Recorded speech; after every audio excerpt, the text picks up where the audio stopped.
ஒரு ரயிலின் நீளம் வந்து எவ்வளோ கொடுத்துருக்காங்க, 75 மீட்டர். இந்த ட்ரெயின் வந்து எவ்வளவு ஸ்பீடில் ஓடுதுன்னு கொடுத்துருக்காங்க, 45 கிலோமீட்டர் பெர் ஹவர். மணிக்கு 45 கிலோமீட்டரில் ஓடுது அப்படின்னு கொடுத்துட்டாங்க. அதுக்கப்புறம் வேறு என்னென்ன கொடுத்துருக்காங்க, அந்த ரயில் மேடையின் நீளம் வந்து எவ்வளோ கொடுத்துருக்காங்க, 200 மீட்டர். ஸோ இப்போ வந்து ரயிலின் நீளமும் மீட்டரில் இருக்குது, அந்த ரயில் மேடை அதனுடைய நீளமும் மீட்டரில் இருக்கனால நான் என்ன பண்ண போகிறோம்னா, இந்த வேகம் ஸ்பீடு இருக்குல்ல, என்ன எதில் கொடுத்துருக்காங்க, கிலோமீட்டர் பெர் மணியில் கொடுத்துருக்காங்க. அதை வந்து நான் மீட்டர் பெர் செகண்டாக மாற்ற போகிறேன். அதுக்கு என்ன பண்ணணும்னா, இதோட 5/18 மல்டிப்ளை பண்ணால் மீட்டர் பெர் செகண்டாக மாறிடும். ஸோ இதை நம்ம அடிக்கலாமா, 15 இது 6ன்னு வரும், 5 அப்போ 25/2 மீட்டர் பெர் செகண்டாக மாற்றியாச்சு. இப்போ இது வந்து ஸ்பீடு.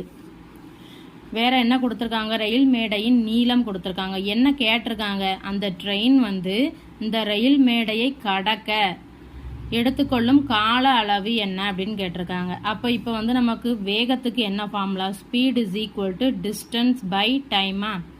இப்போ இந்த நமக்கு வந்து ஸ்பீட் தெரியும், டைம் கண்டுபிடிக்க போகிறோம். அப்போ டிஸ்டன்ஸ் வந்து இப்போ நம்ம கால்குலேட் பண்ணணும் கொடுத்துருக்கத வச்சு.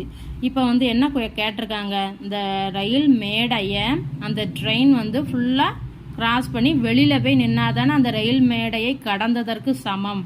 அதாவது என்னென்னா, இங்கே ஆரம்பித்து ட்ரெயின் வந்து ஃபுல்லாக இதை முடிச்சுட்டு வெளியில் போய் நிற்கணும். அப்போ தானே அது வந்து இந்த ரயில் மேடையை கடந்ததற்கு சமம். ஸோ அப்போ டோட்டல் டிஸ்டன்ஸ் வந்து எவ்வளோ வரும், இது வந்து ரயில் மேடை 200 ப்ளஸ் அந்த ட்ரெயின் வந்து இதை ஃபுல்லாக கிராஸ் பண்ணிவிட்டு வெளியில் போய் நிற்கணும். அப்போ ப்ளஸ் ஒரு 75. ஏன்னா இது வந்து என்னது, ட்ரெயினின் லென்த் ஆஃப் ட்ரெயின் வந்து 75. ஸோ அப்போ டோட்டல் டிஸ்டன்ஸ் வந்து எவ்வளோ வரும், இஸ் ஈக்குவல் டு 200 ப்ளஸ் 75ன்னு வந்துடுமா, டிவைடட் பை டைம் வந்து கண்டுபிடிக்க போகிறோம். ஸ்பீடு வந்து என்ன கண்டுபிடிச்சி வச்சுருக்கோம், 25/2 இஸ் ஈக்குவல் டு 275. இந்த ரெண்டுத்தையும் ஆட் பண்ணால் கிடைக்குமா, பை டி. இப்போ இதை நம்ம அடிக்கலாமா, 5 65 வரும், இங்கே 5 வரும், திரும்பவும் அடிக்கலாம் 11. ஸோ அப்போ டைம் இங்கே டிவிஷனில் இருக்கிறது இந்த சைடு வந்தால் மல்டிப்ளை ஆயிரும், இங்கே டிவிஷனில் இருக்கிறது அங்கே போனால் மல்டிப்ளை ஆயிரும். ஸோ அப்போ அந்த ட்ரெயின் எடுத்துக்கொள்ளக்கூடிய நேரம் எவ்வளவு, 22 செகண்ட்.